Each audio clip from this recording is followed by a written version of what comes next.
میں اپنا حق تم سے ہی وصول کروں گا۔ تم میرے نکاح میں ہو تو حرام کی طرف کیوں جاؤں؟ لیکن لائٹ آف کر دو تاکہ تمہاری شکل نظر نہ آئے مجھے۔ میں اتنی بری ہوں تو دوسری بیوی کے پاس چلے جائے نا۔ اپنی تذلیل پر وہ تڑپ اٹھی تھی۔ تم اس کے پاؤں کے خاک برابر بھی نہیں ہو۔ تمہیں دیکھ کر میں وحشی بن جاتا ہوں، پتہ نہیں کیوں۔ آج تمہیں اپنا وحشی پن دکھاؤں گا۔ کمرے کی لائٹ آف کرو۔ وہ اس کے وجود وہ اپنی میڈیکل رپورٹس اپنے سامنے رکھے بیٹھی ہوئی تھی۔ وہ صرف میڈیکل رپورٹس نہیں بلکہ اس کی بربادی تھی جو وہ اپنے سامنے رکھ کے بیٹھی ہوئی تھی۔ اسے بہت زیادہ خوف محسوس ہو رہا تھا۔ تھوڑی ہی دیر بعد کمرے کا دروازہ کھلا اور حنان کمرے میں داخل ہوا۔ کہنے لگا، کیا ہو گیا ہے اشمل؟ تم کمرے میں خود کو بند کر کے کیوں بیٹھی ہوئی ہو؟ کب سے باہر مما تمہیں بلا رہی ہیں، پلیز آ کر ان کی ایک دفعہ بات سن لو۔ حنان کی بات سن کر وہ جلدی سے میڈیکل رپورٹس چھپانے ہی لگی تھی۔ جب حنان نے اس کی یہ بات نوٹ کی، کہنے لگا، کیا ہوا ہے؟ کیا مجھ سے چھپا رہی ہو؟ وہ نفی میں سر ہلانے لگی اور کہنے لگی، نہیں، میں تو کچھ بھی نہیں چھپا رہی۔ لیکن حنان دیکھ چکا تھا۔ کہنے لگا، ادھر دکھاؤ مجھے، یہ کیا ہے؟ اس نے اس کے ہاتھ سے میڈیکل رپورٹس پکڑی تو وہ بہت زیادہ خوفزدہ ہو چکی تھی۔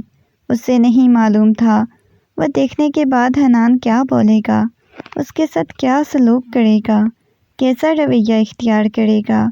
وہ اس کے ہاتھ سے لینے لگی تو وہ کہنے لگا، رکو، مجھے دیکھنے تو دو، یہ تم نے مجھے کیوں نہیں بتایا؟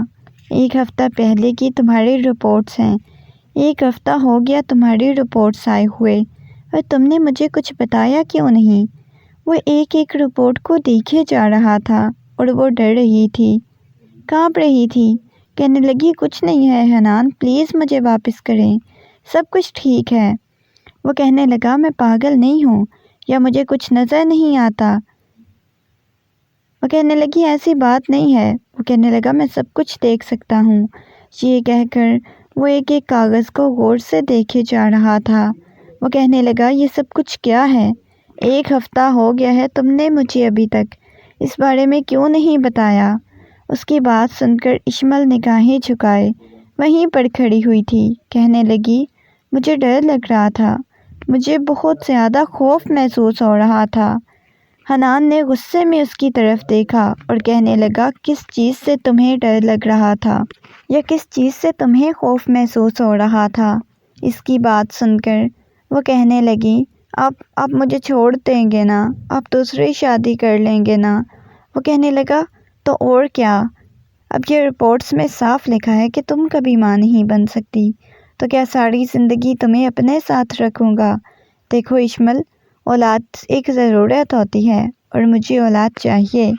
تمہیں معلوم ہے پچھلے کتنے سالوں سے میں تمہارا علاج کروا رہا ہوں، پہلے تمہیں کوئی مسئلہ نہیں تھا، تم ہمیشہ مجھے یہی کہتی تھی، لیکن آج ان رپورٹس میں صاف ظاہر ہو رہا ہے کہ تم کبھی ماں نہیں بن سکتی۔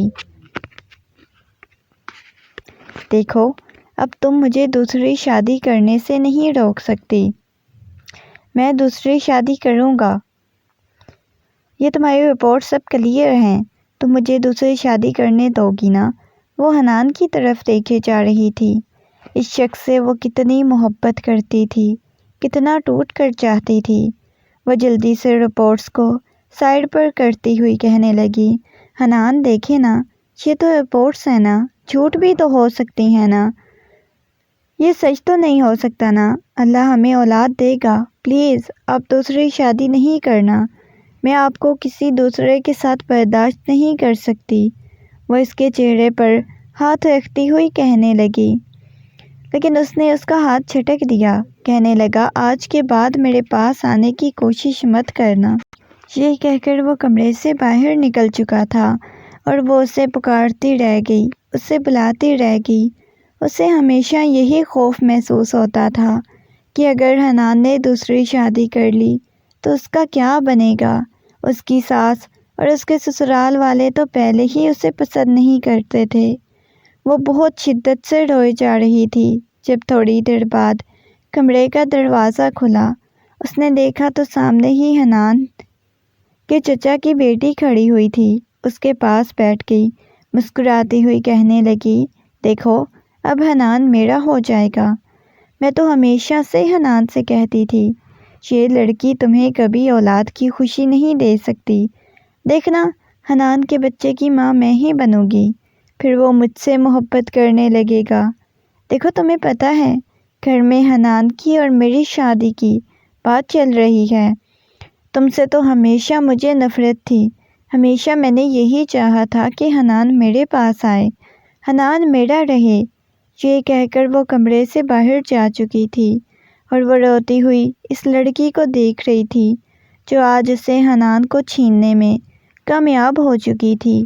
اس دن کے بعد حنان کمرے میں بھی نہیں آیا تھا، اسے بات بھی نہیں کرتا تھا۔ وہ سوچتی تھی میرا تو قصور نہیں ہے، اس کے باوجود حنان نے کبھی اسے منہ نہیں لگایا۔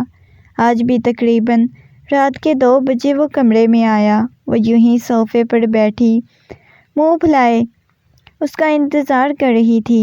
جیسے ہی حنان کمرے میں داخل ہوا اسے جاگتا ہوا دیکھ کر کہنے لگا، کیا ہوا ہے؟ تم ابھی تک سوئی نہیں کیا؟ یہ رات کو جاگ کیوں رہی ہو؟ اس کی بات سن کر اشمل چلتی ہوئی آہستہ آہستہ اس کے پاس آئی، کہنے لگی، حنان آپ کو معلوم ہے میں آپ سے کتنی محبت کرتی ہوں، اس کے باوجود آپ دوسری شادی کیوں کر رہے ہیں؟ دیکھیں نا اولاد تو اولاد ہوتی ہے، اولاد مرد کے نصیب میں ہوتی ہے، عورت کے نصیب میں تو نہیں ہوتی۔ کہنے لگا تو اس وجہ سے ہی دوسری شادی کر رہا ہوں کیونکہ میرے نصیب میں اولاد لکھی ہوئی ہے، لیکن تم کبھی ماں نہیں بن سکتی تو تمہاری وجہ سے میں ساری عمر کیا بے اولاد بیٹھا رہوں؟ وہ حیرت سے اس شخص کے چہرے کی طرف دیکھے جا رہی تھی جس نے کتنی آسانی سے اسے اپنی زندگی سے باہر نکال کر پھینک دیا تھا، حالانکہ وہ اس سے کتنی محبت کرتا تھا۔ انہوں نے تو پسند کی شادی کی تھی، شادی سے بھی کوئی خوش نہیں تھا، نہ اشمل کے گھر والے نہ حنان کے گھر والے، لیکن دونوں خوش تھے، اس سے زیادہ انہیں کیا چاہیے تھا؟ لیکن نہ جانے کیوں وقت گزرنے کے ساتھ ساتھ حنان کے دل سے اشمل کے لیے محبت ختم ہوتی گئی۔ یہ صرف ایک کھوکھلا رشتہ بچ گیا تھا۔ اب اس کو ڈر لگتا تھا کہ کہیں یہ رشتہ بھی نہ ختم ہو جائے۔ وہ کہنے لگی، حنان پلیز آپ بات کو سمجھنے کی کوشش کریں، میں کسی دوسری عورت کو آپ کے ساتھ شیئر نہیں کر سکتی، کبھی بھی کسی دوسری عورت کے ساتھ آپ کو برداشت نہیں کر سکوں گی۔ وہ کہنے لگا، نہیں برداشت کر سکتی تو پھر طلاق لے لو، اپنے گھر چلی جاؤ۔ اس کی بات سن کر وہ ایک لمحے کے لیے خاموش ہو چکی تھی، کہنے لگی، حنان یہ آپ کیا کہہ رہے ہیں؟ آپ نے بولا تھا آپ ہمیشہ ساتھ رہیں گے، ساتھ جئیں گے، ساتھ مریں گے، اب آپ مجھے چھوڑنے کی بات کیوں کر رہے ہیں؟ وہ روتے ہوئے پوچھنے لگی۔ وہ کہنے لگا، دیکھو وقت ہمیشہ ایک جیسا نہیں رہتا، اس وجہ سے اب دوبارہ مجھ سے کسی قسم کی فضول بات کرنے کی کوشش مت کرنا، سو جاؤ، مجھے بھی بہت زیادہ نیند آ رہی ہے۔ 2-3 دن ہی تمہارے پاس آئیں کیونکہ اس جمعہ کو میرا فروا کے ساتھ نکاح ہے۔ اشمل خاموش ہو چکی تھی، وہ مزید کچھ بھی نہیں کر سکتی تھی، اور وہ دن بھی آ گیا جب اس نے اپنی نگاہوں کے سامنے حنان کو کسی اور کا ہوتے ہوئے دیکھا۔ اس نے سب سے اپنی آنکھیں بند کر لی تھی، اس کا رونے چیخنے کو دل کر رہا تھا۔ وہ جلدی سے کمرے سے باہر آ گئی، اس نے کمرے کا دروازہ بہت زور سے بند کیا اور دروازے کے ساتھ ٹیک لگائے وہیں زمین پر بیٹھ چکی تھی، اپنے بالوں کو مٹھیوں میں دبوچے بہت شدت سے رونے لگ گئی تھی۔ اس کا جی چاہ رہا تھا وہ چیخنے لگ جائے، چلانے لگ جائے۔ آج اسے احساس ہوا تھا کہ اس شخص نے اس کے ساتھ بے وفائی کی تھی، اور اس کی بے وفائی کی اسے سزا بھی نہیں دے سکتی تھی۔ نہ جانے کتنی دیر تک وہ دروازے کے ساتھ ٹیک لگائے اپنے بالوں کو مٹھیوں میں دبوچے روتی رہی تھی۔ رات کا نہ جانے کون سا پہر تھا، جب دروازے پر دستک ہوئی، اس نے اٹھ کر دروازہ کھولا تو سامنے ہی حنان کھڑا ہوا تھا۔ اسے دیکھ کر وہ کہنے لگی، یہاں پر کیا کر رہے ہو؟ ابھی تمہیں اپنی نئی نویلی دلہن کے پاس ہونا چاہیے تھا۔ اس کی بات سن کر اس نے فوراً ہی اسے پیچھے کی طرف دھکا دیا، کہنے لگا، کیا مطلب ہے تمہارا؟ نئی نویلی دلہن کے پاس ہونا چاہیے تھا؟ میری مرضی، میں جس مرضی بیوی کے پاس جاؤں۔ یہ کہہ کر وہ کمرے کو لاک لگا رہا تھا اور وہ حیرت سے حنان کی طرف دیکھے جا رہی تھی۔ وہ کہنے لگی، پلیز آپ یہاں سے جائیں۔ اب آپ اس وقت یہاں کیا کر رہے ہیں؟ آپ کی بیوی کیا سمجھے گی؟ میرے حنان کو مجھ سے چھین لیا۔ آپ پلیز جائیں اپنی بیوی کے پاس۔ ابھی آپ کو اسے اکیلے چھوڑ کر نہیں آنا چاہیے تھا۔ وہ کہنے لگا، میں تم سے اپنا حق وصول کروں گا نا، تم میرے نکاح میں ہو تو بھلا میں تمہیں چھوڑ کر کیوں جاؤں؟ آج میں تمہارے ساتھ رات گزاروں گا۔ اس کی بات سن کر وہ کہنے لگی، پاگل ہو گئے ہیں کیا؟ ابھی آپ اپنی بیوی کے پاس جائیں۔ وہ کہنے لگا، تم بھی تو میری بیوی ہو، تم سے تو اپنا حق وصول کر کے رہوں گا۔ یہ کہہ کر وہ اس کے قریب ہونے لگا تھا، کہنے لگا، یہ کمرے کی لائٹ بند کر دو، تمہاری شکل نہیں دیکھنا چاہتا۔ حنان کی بات سن کر اس کے دل کو کچھ ہوا تھا۔ وہ کہنے لگی، میں اتنی بری ہوں تو دوسری بیوی کے پاس چلے جائے نا، اب تو آپ کے پاس دوسری بیوی بھی آ چکی ہے۔ اپنی تذلیل یوں اس سے برداشت نہیں ہوئی تھی۔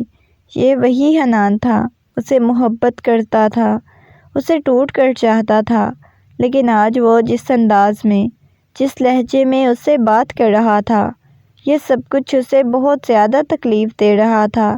وہ کہنے لگا، تم تو فروا کے پاؤں کی خاک برابر بھی نہیں ہو، اس قدر وہ حسین اور خوبصورت ہے۔ اس کی بات سن کر اب اسے بہت زیادہ غصہ آیا۔ وہ کہنے لگی، تو پھر اس کے پاس ہی جاؤ نا، میں تو اس کے پاؤں کی خاک برابر بھی نہیں ہوں، اس کے پاس جائیں، میرے پاس کیوں آئے ہیں؟ وہ غصے میں چلاتے ہوئے بولے جا رہی تھی۔ وہ کہنے لگا، اس کے پاس کیوں جاؤں؟ تم میری بیوی ہو، پہلے تم سے اپنا حق وصول کروں گا، اس کے بعد اس کے پاس جاؤں گا۔ اس کی بات سن کر اشمل کو بہت زیادہ غصہ آ گیا۔ وہ چلاتے ہوئے بولے جا رہی تھی، کہنے لگی، اس کے پاس جائیں، مجھ سے کیوں اپنا حق وصول کرنا چاہتے ہیں؟ وہ کہنے لگی، خبردار، جو آپ نے مجھے چھونے کی کوشش کی یا میرے پاس آنے کی کوشش کی، آپ کو کبھی بھی معاف نہیں کروں گی۔ آپ نے مجھے بہت زیادہ اذیت اور تکلیف دی ہے۔ یہ کہہ کر اشمل دھکا دیتے ہوئے باہر نکالنے لگی۔ جب حنان کو غصہ آ گیا، کہنے لگا، تمہاری ہمت کیسے ہوئی میرے ساتھ اس قدر بدتمیزی سے پیش آنے کی؟ تم جانتی ہو میں کیا ہوں؟ تمہیں دیکھ کر میں وحشی بن جاتا ہوں، وحشی۔ یہ کہہ کر اسے کندھوں سے پکڑ کر پیچھے دیوار کے ساتھ لگا چکا تھا، اور اس کے لیے یہ اس کا انداز بالکل نیا تھا۔ وہ بار بار خود کو چھڑانے کی کوشش کر رہی تھی۔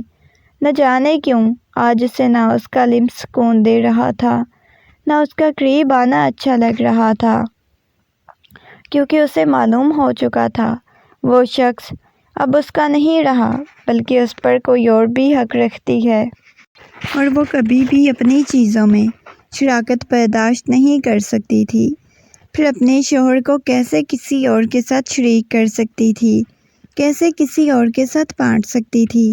کہنے لگی، حنان چلے جائیں یہاں سے، مجھے آپ کے ساتھ نہیں رہنا، مجھے آپ سے طلاق لینی ہے، میں کبھی بھی آپ کو کسی دوسری عورت کے ساتھ برداشت نہیں کر سکتی۔ پورے کے پورے اسی کے پاس جائیں، خود کو 2 حصوں میں تقسیم مت کریں، میں کبھی بھی تقسیم کی ہوئی چیزیں نہیں لیتی، آپ مجھے طلاق دے دیں۔ وہ غصے میں چلاتے ہوئے بولے جا رہی تھی، اور حنان کو بالکل امید نہیں تھی کہ وہ اس سے طلاق بھی مانگ سکتی ہے۔ اسے معلوم تھا کہ وہ اسے ٹوٹ کر چاہتی ہے، اس کے بغیر کبھی نہیں رہ سکتی، لیکن آج اس کی یہ غلط فہمی دور ہو گئی تھی۔ جب اشمل نے اسے طلاق مانگی تھی، وہ کہنے لگا، نہیں، میں تمہیں طلاق نہیں دوں گا، میں تو کبھی بھی نہیں دوں گا، کبھی بھی نہیں چھوڑوں گا، کبھی تمہیں اپنی زندگی سے نہیں نکالوں گا، ہمیشہ تمہیں اپنے پاس رکھوں گا، آخر کو بیوی ہو تم میری۔ وہ کہنے لگی، نہیں ہوں میں تمہاری بیوی، نہ مجھے تم سے محبت ہے، نفرت ہے مجھے تم سے، نفرت۔ اس کی یہ باتیں سن کر حنان کسی طور پر بھی برداشت نہیں کر پا رہا تھا۔ اسے تو ہمیشہ سے عادت تھی اس کی محبت کی، اس کے ٹوٹ کر چاہنے کی، اس کے قریب آنے کی، لیکن آج وہ اس سے دور جا رہی تھی، اس کے پاس بھی نہیں آ رہی تھی، اور یہ بات حنان کو اذیت دے رہی تھی۔ نہ جانے کیوں اس نے ایک دم سے کندھوں سے پکڑ کر پیچھے بیڈ کی طرف دھکا دیا، کہنے لگا، جو کچھ بھی ہے، بیوی تو تم میری ہی ہو، پہلی بیوی ہو، یاد رکھنا۔ ابھی وہ اس کے قریب بیٹھا ہوا تھا، اس سے پہلے کہ وہ کچھ اور کہتا، جب دروازے پر دستک ہونے لگی۔ اس نے دروازہ کھولا تو سامنے ہی فروا کھڑی ہوئی تھی، خونخوار نگاہوں سے اس کی طرف دیکھے جا رہی تھی، کہنے لگی، تمہیں ذرا شرم نہیں آتی حنان؟ تمہاری بیوی کب سے تمہارے کمرے میں انتظار کر رہی ہے، اور تم یہاں اس کے ساتھ بیٹھے ہوئے ہو؟ اس کے پاس کیا کرنے آئے ہو؟ یہ چڑیل میرا گھر نہیں بسنے دے گی، پہلے بھی اس نے تمہیں مجھ سے چھینا تھا، اب یہ دوبارہ آ گئی ہے۔ وہ غصے میں بولے جا رہی تھی۔ حنان نے اس کی طرف دیکھا اور کہنے لگا، دیکھو فروا، میں نے تمہیں پہلے بھی بولا تھا، اشمل میری بیوی ہے اور ہمیشہ میری بیوی رہے گی۔ اشمل کے بارے میں کسی قسم کی کوئی بات برداشت نہیں کروں گا، اس وجہ سے خبردار، تم نے دوبارہ سے کوئی بات کی۔ فروا اس کی طرف دیکھنے لگی۔ اس نے غصے میں بولا تھا اور فروا کو اپنی بے عزتی کا احساس ہو رہا تھا، جیسے اس کے سامنے اس کی بے عزتی ہو گئی ہو۔ وہ کہنے لگی، حنان دیکھو، اتنی بدتمیزی سے میرے ساتھ بات کرنے کی ضرورت نہیں، میں کمرے میں تمہارا انتظار کر رہی ہوں، خدا کے لیے کمرے میں آ جانا۔ یہ کہہ کر وہ غصے میں وہاں سے چلی گئی۔ تھوڑی ہی دیر بعد حنان اس کے پاس آ گیا، کہنے لگا، دیکھو فروا، تمہیں معلوم ہے میں نے تم سے اولاد کے لیے شادی کی ہے، ورنہ میرے دل میں ہمیشہ اشمل ہی رہے گی، اشمل سے ہی محبت کرتا ہوں۔ فروا پہلے تو اس بات پر اتنا غصہ نہیں ہوئی تھی، لیکن آج شادی کی پہلی رات جب حنان کے منہ سے اس نے یہ بات سنی تو اس کے تن بدن میں آگ لگ گئی۔ اس نے غصے میں کہا، مجھے نہیں معلوم تھا، اس 2 ٹکے کی لڑکی سے تم محبت کیوں کرتے ہو، لیکن مجھے اتنا معلوم ہے، جیسے ہی میں تمہیں بچہ پیدا کر کے دوں گی تو تم اسے طلاق دے دو گے۔ اس کا یہ کہنا تھا کہ حنان نے غصے میں کہا، دیکھو، وہ 2 ٹکے کی لڑکی نہیں بلکہ میری بیوی ہے، اور میں اپنی بیوی کی عزت کروانا اچھے سے جانتا ہوں، اس وجہ سے خبردار، جو تم نے دوبارہ اس کے بارے میں ایسی کوئی بات کرنے کی کوشش کی۔ وہ کہنے لگی، کیا ہو گیا ہے؟ ایک اولاد جیسی خوشی تو تمہیں دے نہیں سکی۔ وہ ایسے باتیں کیے جا رہی تھی جیسے اسے معلوم تھا کہ شادی کے اگلے دن ہی اللہ نے اسے اولاد دے دینی ہے۔ وہ بہت عجیب طرح سے اس کے بارے میں باتیں کر رہی تھی جو کہ اسے برداشت نہیں ہو رہی تھی۔ حنان کہنے لگا، دیکھو، اگر تم ایسی باتیں کرو گی تو میں تمہیں کبھی بھی اپنی بیوی کے طور پر قبول نہیں کروں گا، بلکہ بہت جلد ہمارا رشتہ بھی ختم ہو سکتا ہے۔ اس کی بات سن کر اس کے تن بدن میں آگ لگ گئی، کہنے لگی، پاگل ہو گئے ہو کیا؟ تمہارا دماغ خراب ہو گیا ہے، شادی کی پہلی رات ہی تم الگ ہونے کی بات کر رہی ہو۔ اگلے ہی لمحے اس کا دماغ گھوم چکا تھا، وہ اس کے ساتھ کس انداز میں بات کر رہی تھی۔ حنان نے اس کے ہاتھ کو اپنے ہاتھ کی گرفت میں لیا اور کہنے لگا، تمہیں پتہ ہے میں بچپن سے ہی تم سے بہت زیادہ محبت کرتی ہوں، بہت ٹوٹ کر چاہتی ہوں۔ وہ لڑکی تو بعد میں تمہاری زندگی میں شامل ہوئی ہے، حنان، میں تمہیں اس کے ساتھ برداشت نہیں کر سکتی۔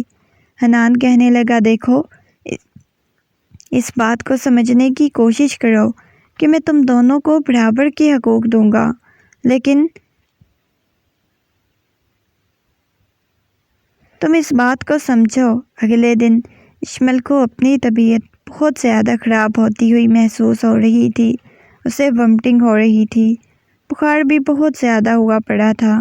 وہ ڈاکٹر کے پاس نہیں جانا چاہتی تھی کیونکہ حنان تو اس کے پاس تک نہیں آتا تھا۔ پھر کس کو ڈاکٹر کا کہتی، کس کے ساتھ ڈاکٹر کے پاس جاتی۔ اس وجہ سے وہ ساری تکلیفیں برداشت کیے جا رہی تھی۔ آج جب حنان کمرے میں داخل ہوا تو وہ عجیب سی حالت میں صوفے پر بیٹھی ہوئی تھی، بالکل کمزور ہو چکی تھی۔ حنان اس کے پاس آ کر بیٹھا، کہنے لگا، اشمل اپنا کیا حال بنایا ہوا ہے؟ دیکھو تمہاری طبیعت کس قدر خراب ہوئی پڑی ہے۔ وہ کہنے لگی، تو آپ کو اس سے کیا لینا دینا؟ فروا کے ساتھ لائف انجوائے کریں، جہاں میرے پاس کیا لینے آئے ہیں؟ وہ کہنے لگا، دیکھو اماں کہہ رہی ہیں پچھلے کچھ دنوں سے تمہاری طبیعت بالکل بھی ٹھیک نہیں، چلو تمہیں ہاسپٹل لے چلتا ہوں۔ وہ کہنے لگی، نہیں مجھے کہیں بھی نہیں جانا، پلیز مجھے اکیلا چھوڑ دیں، فی الحال آپ اس کمرے سے باہر چلے جائیں۔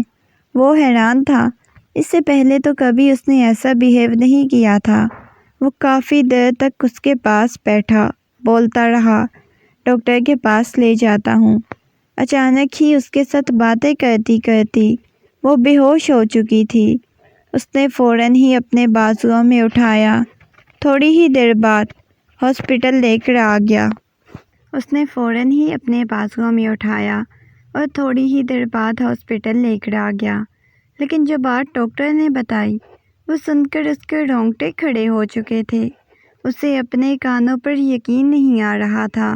جو بات ڈاکٹر بول رہی تھی کہ وہ ٹھیک ہیں، انہیں بہت زیادہ خیال رکھنے کی ضرورت ہے، اور حنان حیرت سے کھڑا ڈاکٹر کی طرف دیکھے جا رہا تھا جو اسے یہ کہہ رہی تھی کہ ان کی بیوی ماں بننے والی ہے، اور اس بات پر بالکل بھی یقین نہیں آ رہا تھا۔ تھوڑی ہی دیر بعد وہ روم میں داخل ہوا تو سامنے ہی اشمل لیٹی ہوئی تھی۔ وہ اس کے پاس آ کر بیٹھا، اس کے ہاتھ کو اپنے ہاتھ کی گرفت میں لیا تو اس نے فوراً ہی اپنا ہاتھ پیچھے کر لیا، کہنے لگی، فروا کے پاس جائیں نا، اس کے ساتھ آپ نے اولاد کے لیے شادی کی تھی نا، میں نے بولا تھا یہ اللہ کی دین ہے، مل جائے گی، لیکن نہیں، آپ نے میڈیکل رپورٹس پر یقین کیا۔ مجھے یقین تھا اللہ تعالیٰ کی ذات سے بڑی نہیں ہو سکتی یہ رپورٹس۔ اشمل روتے ہوئے بولے جا رہی تھی۔ اگلے ہی لمحے حنان نے اسے سیدھا کر کے اپنے سینے سے لگا لیا اور کہنے لگا، مجھے معاف کر دو، شاید مجھ سے بہت بڑی غلطی ہو گئی۔ وہ کہنے لگی، اب اس غلطی کو سدھارا تو نہیں جا سکتا، اب شادی کر چکے ہیں، جسی اذیت اور تکلیف سے میں گزری ہوں، آپ اس کا اندازہ بھی نہیں لگا سکتے۔ یہ کہہ کر تھوڑی ہی دیر بعد وہ ہاسپٹل سے واپس گھر آ چکے تھے۔ وہ بہت زیادہ خوش تھا ان دونوں کو ساتھ دیکھ کر۔ پھر وہ جل کر کہنے لگی، کیا ہو گیا ہے؟ آج اتنے زیادہ خوش لگ رہے ہو، سب ٹھیک تو ہے نا؟ یا پھر کوئی نئی تمہاری بیگم کی رپورٹس آ گئی ہیں؟ اس کی بات سن کر وہ مسکراتا ہوا کہنے لگا، ہاں اشمل پریگننٹ ہے۔ یہ کہہ کر وہ اسے بازو سے پکڑ کر کمرے میں لے کر آ چکا تھا۔ پیچھے پیچھے فروا بھی آ گئی، کہنے لگی، میں نے تمہیں بولا تھا اس لڑکی کو طلاق دو، میں تمہیں اس کے ساتھ برداشت نہیں کر سکتی۔ میں نے کیا کچھ نہیں کیا اسے تمہاری زندگی سے نکالنے کے لیے۔ اس کی جھوٹی رپورٹس بنوائی، ڈاکٹر کو اتنے پیسے دیے تھے بانجھ ثابت کرنے کے لیے، اسے میڈیسن دیتی رہی، ماں نہ بن سکے، اس کے باوجود قسمت نے میرے ساتھ کیوں ایسا کیا؟ وہ چلاتے ہوئے اپنا سارا سچ بتا چکی تھی، اور حنان حیرت سے اس کی طرف دیکھے جا رہا تھا۔ اس نے سوچا بھی نہیں تھا کہ وہ لڑکی اتنا بڑا دھوکہ کرے گی اس کے ساتھ، جسے وہ اتنی عزت دیتا تھا۔ اس